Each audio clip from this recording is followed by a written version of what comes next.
जी देखिए, बिल्कुल समीक्षा होगी, समीक्षा होनी भी चाहिए, क्योंकि उत्तर प्रदेश में भारतीय जनता पार्टी 80 की 80 सीट जीतने का लक्ष्य लेकर चल रही थी, लेकिन ज़बरदस्त उसको नुकसान झेलना पड़ा और समाजवादी पार्टी यहाँ नंबर 1 पार्टी बनकर उभरी और Bharatiya Janata party number 2 party बनकर यहाँ पर उभरी। तो जरूर इन सीटों की समीक्षा होगी, जीतने के भी कारण पर बात होगी, हारने के भी कारण पर बात होगी, लेकिन जो बात निकल कर आई है वह यह आ रही है कि अपनों ने ही लूटा है, अपनों ने ही नुकसान किया, भीतरघात हुआ है।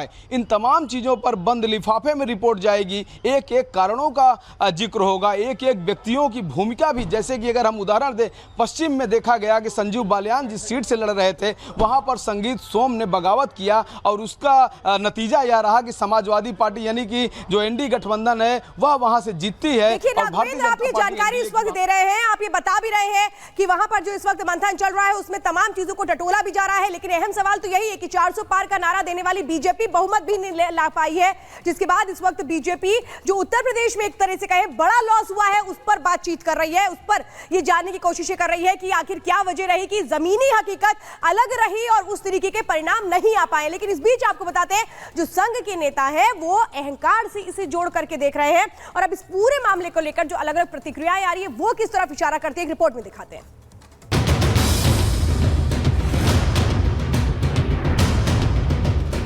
जिन्होंने राम की भक्ति की पर धीरे धीरे अहंकार आ गया।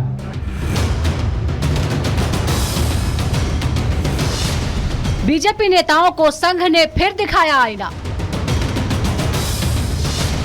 मोहन भागवत के बाद इंद्रेश कुमार की नसीहत, इशारों में पार्टी नेताओं को बताया अहंकारी। लोकसभा चुनाव नतीजों के बाद संघ और बीजेपी की दूरी सार्वजनिक रूप से दिखने लगी है। संघ की तरफ से एक बार फिर बीजेपी को सार्वजनिक रूप से नसीहत दी गई है। संघ के बड़े नेता इंद्रेश कुमार ने इशारों में बीजेपी के नेताओं को अहंकारी बता दिया।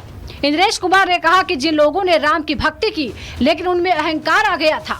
इंद्रेश ने चुनावों में बीजेपी के बहुमत से दूर रहने की तुलना भगवान राम के न्याय से कर दी। जिन्होंने राम की भक्ति की पर धीरे धीरे अहंकार आ गया, उस पार्टी को सबसे बड़ी पार्टी घोषित कर दिया और उसका और जो पूरा उसको मत मिलना चाहिए, जो शक्ति मिलनी चाहिए, वो भगवान ने अहंकार के कारण बोला। इसलिए जिस पार्टी ने भक्ति की अहंकार आया उसको 241 पर रोक दिया और सबसे बड़ी बना दी। आरएसएस के वरिष्ठ नेता और पूर्व प्रचारक इंद्रेश कुमार ने जयपुर में एक कार्यक्रम को संबोधित करते हुए बीजेपी के साथ ही इंडी गठबंधन को भी निशाने पर लिया।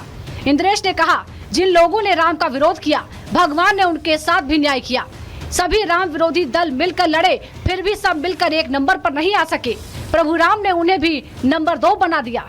जिन्होंने राम का विरोध किया उनमें से किसी को भी शक्ति नहीं दी, सब मिलकर भी नंबर 1 इन्होंने नंबर 2 पर खड़े कर दिया। इसलिए प्रभु का न्याय बड़ा विचित्र नहीं है, बड़ा सत्य है, बड़ा आनंददायक है। जिनके अंदर राम की अनास्था थी, अश्रद्धा थी और उनको सबको मिलकर 234 पर रोक दिया, कहा तुम्हारी अनास्था का यही दंड तुम्हें है कि तुम सफल नहीं हो सकते। आपको बता दें कि इससे पहले संघ प्रमुख मोहन भागवत ने भी बीजेपी को खरी खरी सुनाई थी। संघ प्रमुख मोहन भागवत ने इशारों में बीजेपी के सीनियर नेताओं को अहंकारी बताया था। भागवत ने कहा, जनता के सच्चे सेवक में अहंकार नहीं होना चाहिए। संघ प्रमुख ने मणिपुर को लेकर भी सरकार की नीतियों पर सवाल उठाए थे। जगह जगह और समाज में कलह ये नहीं चलता। अब 1 साल से मणिपुर शांति की राह देख रहा है, उसके पहले 10 साल शांत रहा। पुराना गन कल्चर समाप्त तो हो गया ऐसा लगा और अचानक जो कलह वहां पर उपज गया या उपजाया गया उसकी आग में अभी तक जल रहा है, त्राही त्राही कर रहा है। कौन उस पर ध्यान देगा?